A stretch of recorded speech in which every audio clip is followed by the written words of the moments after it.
आज कंटिन्यू करेंगे exercise 10.1 question number 2 तक हमने पढ़ा था। क्वेश्चन नंबर 3 देखो, find the distance between p with coordinates x1 y1 and q with coordinates x2 y2 when pq is parallel to x axis। पहले part में क्या pq जो पैरेलल टू y एक्सिस है और दूसरे पार्ट में pq is parallel to x axis है। तो देख लो इस तरह से कोऑर्डिनेट एक्सिस है दिया गया है। एक लाइन सेगमेंट है PQ और PQ पहले पार्ट में पैरेलल किसके है y एक्सिस। ये इस तरह से लाइन सेगमेंट PQ है। P की कोऑर्डिनेट्स x1 y1 और Q की कोऑर्डिनेट्स x2 y2 दिए गए। ये लाइन सेगमेंट है, यहाँ पे पैरेलल है और पैरेलल है तो उस केस में ये दोनों इक्वल होते हैं, इसके एक्सिस से इक्वल होते हैं। जो x1 है और x2 इस डिस्टेंस को क्या बोलते हैं, x1 और x2 कहते हैं। ये दोनों डिस्टेंस क्या होते हैं, इक्वल आते हैं। तो क्वेश्चन का given points are first part the given points are, पहला p विद कोऑर्डिनेट्स क्या है x1 y1 है, दूसरा पॉइंट है q with coordinates x2 y2। ये दो पॉइंट्स हैं और फर्स्ट पार्ट में क्या दिया गया है, when PQ is parallel to, हमें क्या फाइंड करना है, distance between the points find करना है। PQ is parallel to the x axis, when PQ is parallel to the x axis, x axis y axis और PQ y एक्सिस के parallel है, y axis के parallel है। उस case में x1 और x2 x कोऑर्डिनेट्स इक्वल होते हैं।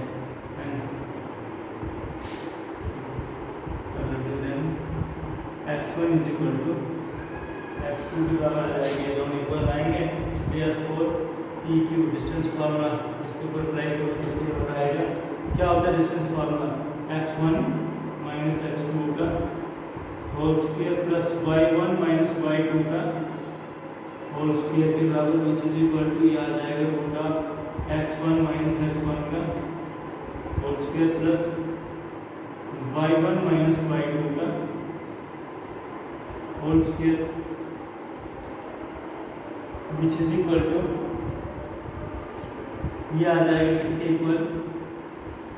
यहाँ पर रीजन दे रहे हैं because x1 is equal to x2 के इक्वल। तो ये कैंसिल होकर 0 हो जाएगा, 0 उसके लिए ये आ जाएगा root of y1 minus y2 का होल स्क्वायर रूट कैंसिल, ये किसके बराबर आ जाएगा, y1 माइनस y2 का। इसके ऊपर मॉड लगाओ, अब जरूरी नहीं y1 छोटा है या y2 छोटा है,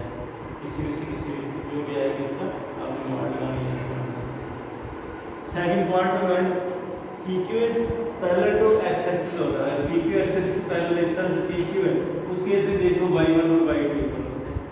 y कोऑर्डिनेट्स या ऑर्डिनेट्स इक्वल आएंगे। When PQ is parallel to y axis आप लिखना y1 is equal to y2, इसको इस तरह से सॉल्व करके वहां पे क्या आ जाएगी, इसको PQ की value mod of x1 minus x2।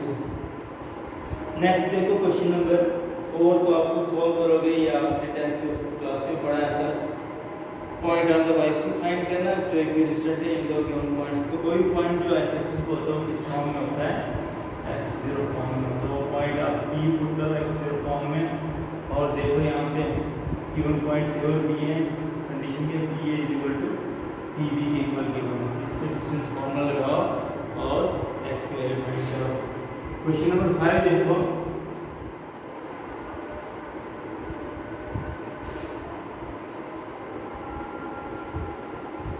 Question number 5 में क्या दिया गया है, slope of the line which passes through the origin and the midpoint of the line segment joining the points P and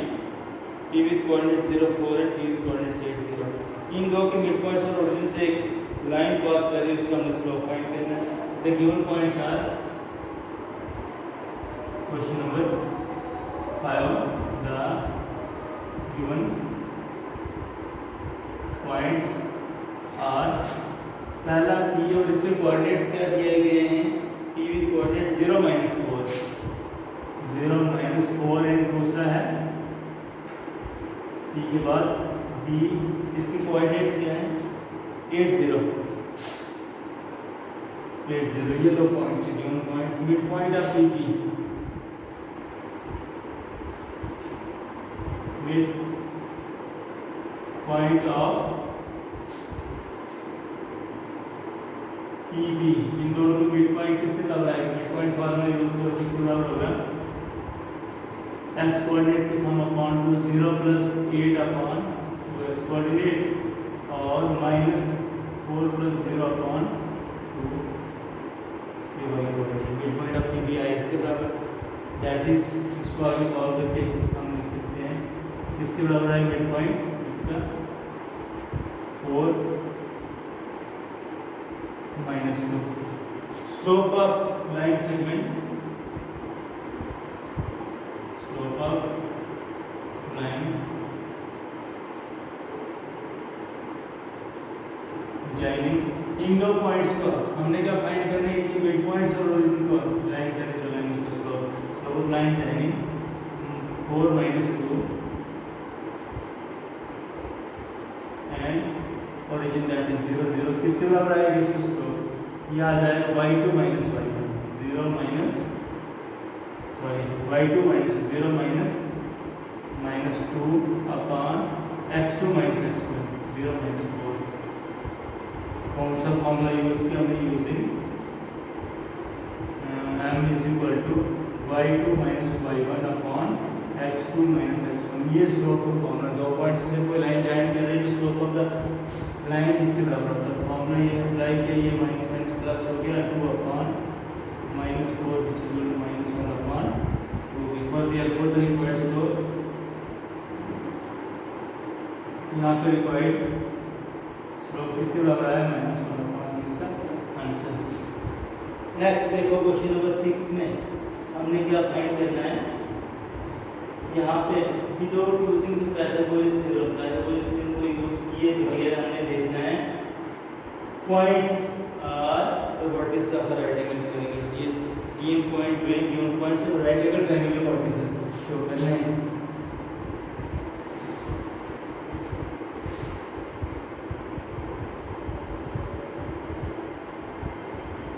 the given points are question number 6 let the given points are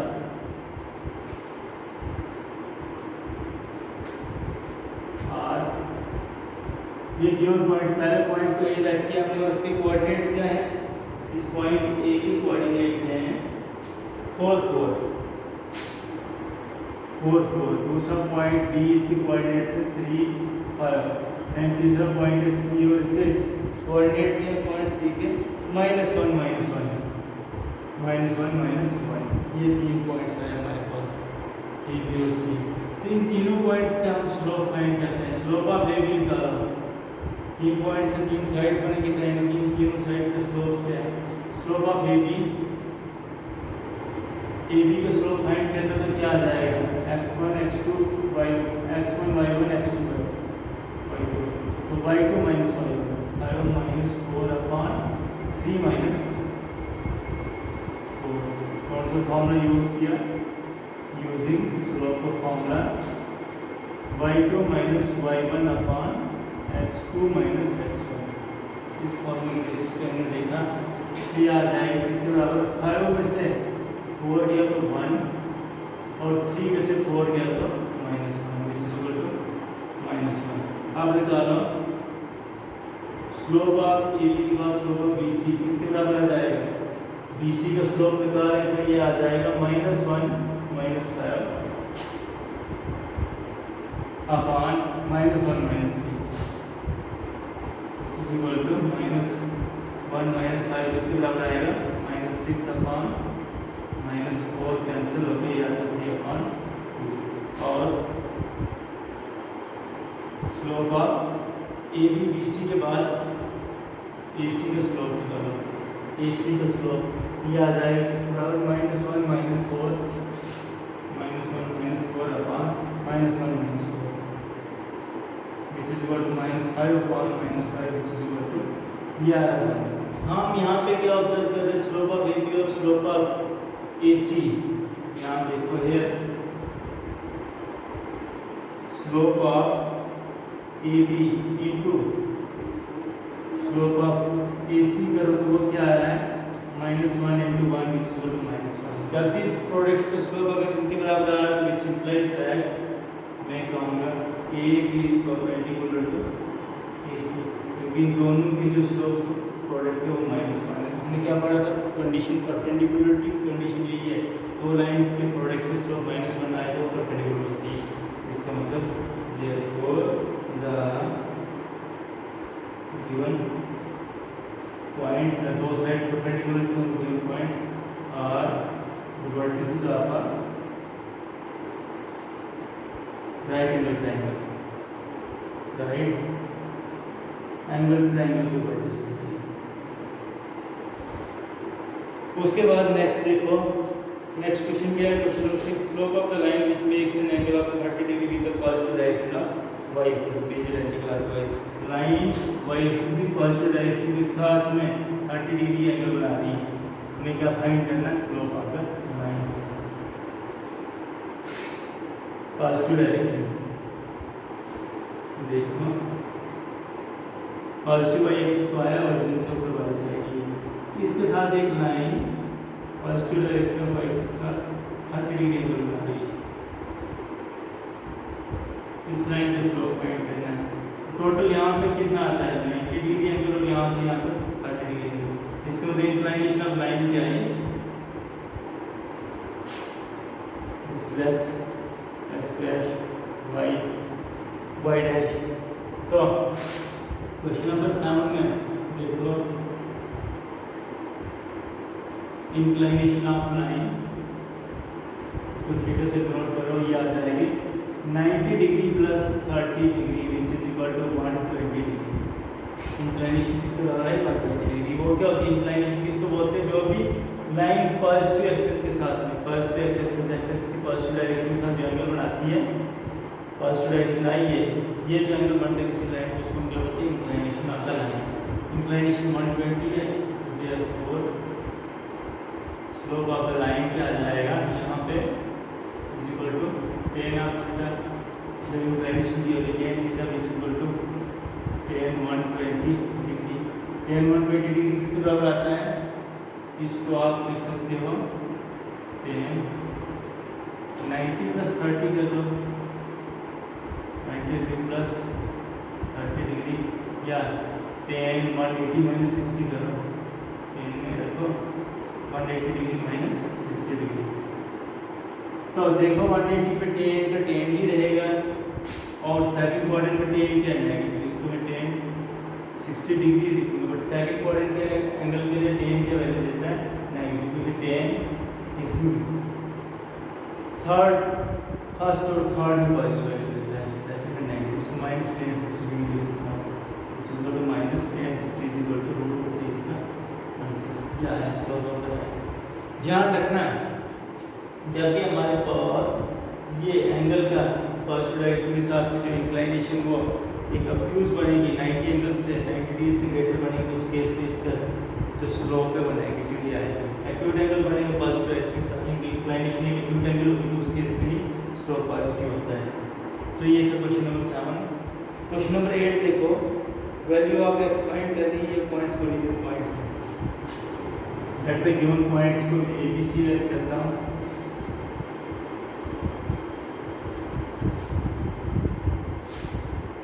question number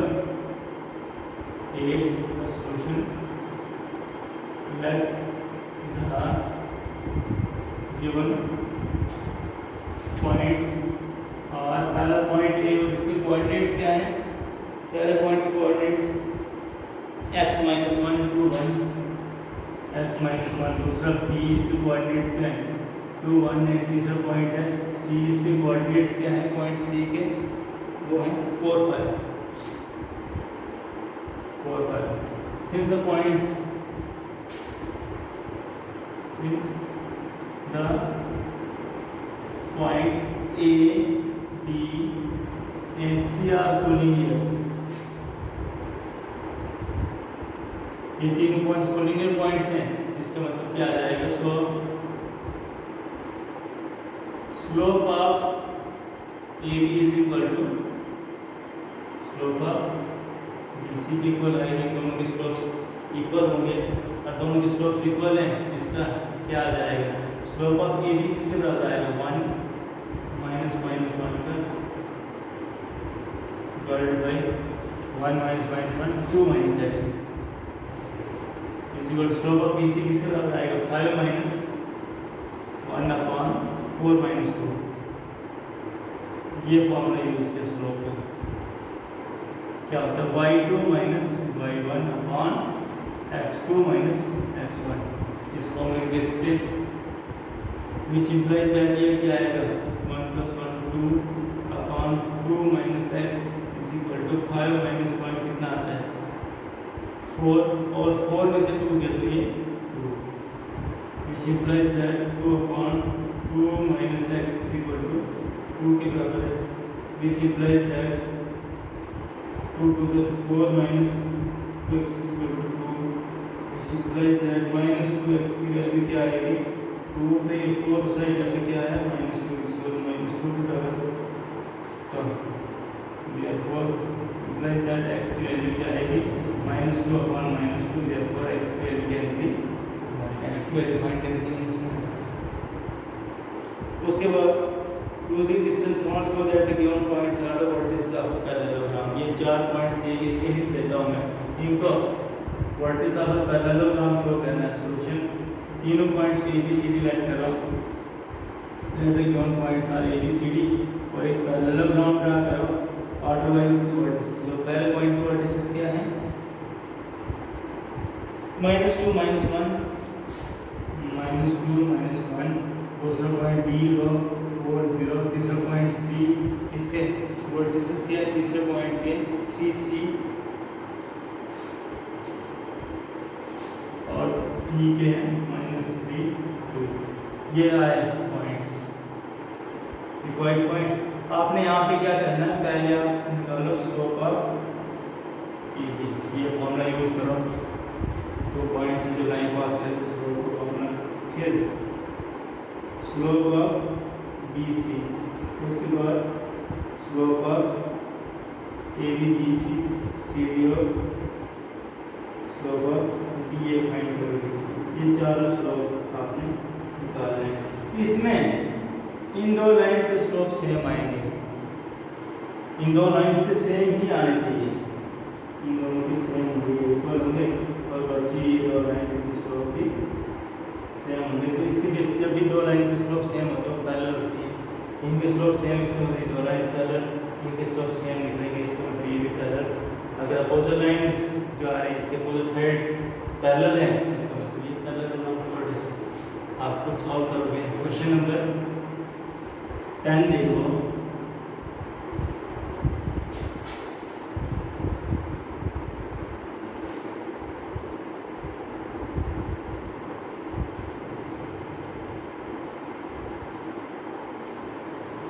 question number 10 में find the slope between find the angle between the x-axis and the line joining the points 3 minus 1 and 4 minus 2। हमने क्या find करना है, angle x-axis और इन दो lines के बीच में क्या एंगल बन रहा है, line joining these two points। तो देखो ये कोऑर्डिनेट एक्सिस, ये कोई लाइन हम ड्रा करेंगे या एक्स एक्सिस हम ये बनाएंगे, ये एक्स एक्सिस और कोई लाइन आएगी इन दो पॉइंट से पास कर रही है, इसका स्लोप फाइंड करेंगे। तो 3 एक पॉइंट क्या है हमारे पास 3 - 1 और दूसरा पॉइंट क्या है इस लाइन का 4 - 2 दो पॉइंट से लाइन पास करता है, एंगल बिटवीन एक्सिस से इस लाइन के बीच में एंगल फाइंड करना। तो हम क्या करेंगे, क्वेश्चन नंबर 10 है, इसके लिए सबसे पहले slope of the line find करो। आपका लाइन किसके बराबर आ जाएगा, ये होगा इस लाइन का slope y2 - y1 that is -2 - -1 upon x2 - x1 4 - 3 which is equal to या माइनस प्लस हो जाएगा -2 - 1 अपॉन 4 में से 3 या 1 which is equal to 1। Slope of the line इसके बराबर आएगा, let slope of x axis is equal to theta put करो, ठीक है। Angle between x axis and line से दिस टू पॉइंट्स, इसका आप स्लोप क्या पुट करोगे, थीटा। तो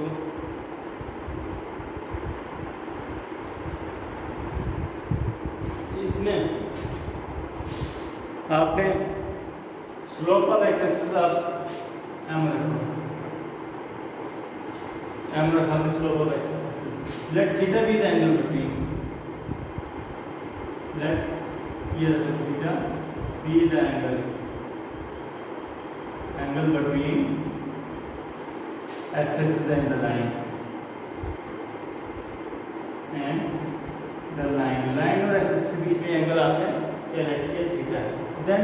एंगल बिटवीन लाइन में फॉर्मूला क्या पढ़ा आपने, एंगल बिटवीन लाइन से निकालते हैं tan थीटा, ये फॉर्मूला होता है, ये आता है किसके बराबर है, m2 - m1 upon 1 - m1 m2 का होल मॉड। तो एक का स्लोप पहली वाली इसका m1 रखो, इसकी m2 वैल्यू पुट करो, दूसरी लाइन की m2 की क्या मैं लिखूंगा, m - m1 की जगह 1 अपॉन 1 माइनस m1 किसका क्या वैल्यू पुट करोगे आप, m1 किसका वैल्यू पुट करो, इसकी वैल्यू आएगी 1 इंटू m2 किसका वैल्यू हम पुट करेंगे, m के बराबर which is equal to tan theta आएगा m - 1 अपॉन 1 माइनस m के इक्वल, इसमें ये कैंसिल करके आप, ये हमने निकाला स्लोप ऑफ द लाइन, इसमें इंक्लाइनेशन ऑफ द लाइन जो है इसके साथ में, इसको एक्स पुट कर एक्सिस के साथ, let theta be the inclination of the line with X axis, theta with inclination of the line, theta में inclination of the line let की, और theta inclination of line let की, then slope of the line क्या आ जाएगा, the line is equal to tan theta, tan theta inclination की slope of the line आता है हमारे पास 2 पॉइंट फॉर्म से स्लोप ऑफ द लाइन किसके बराबर आया, -1 के बराबर, इंक्लाइनेशन की वैल्यू आता है tan थीटा, इसका मतलब which implies that tan theta is equal to -1 which is equal to -tan 45 degree, -1 को मैं tan 45 - tan 45 डिग्री लिख सकता हूँ, which is equal to which implies that tan theta की वैल्यू क्या आ जाएगी, -tan 45 को मैं लिख सकता हूँ tan 180 डिग्री -45 डिग्री की बात है, सेकंड क्वाड्रेंट में tan नेगेटिव होता है, इसको सेकंड क्वाड्रेंट का एंगल बनाया, वैल्यू यही आती है, तो ये इसके बराबर आता है tan 135 डिग्री, और tan थीटा 135 डिग्री बराबर है, तो थीटा की वैल्यू क्या आ जाएगी, 135 degree, this will be the angle between this line and x axis. तो ये था क्वेश्चन नंबर 10। नेक्स्ट हम इसको कल कंप्लीट करेंगे एक्सरसाइज को।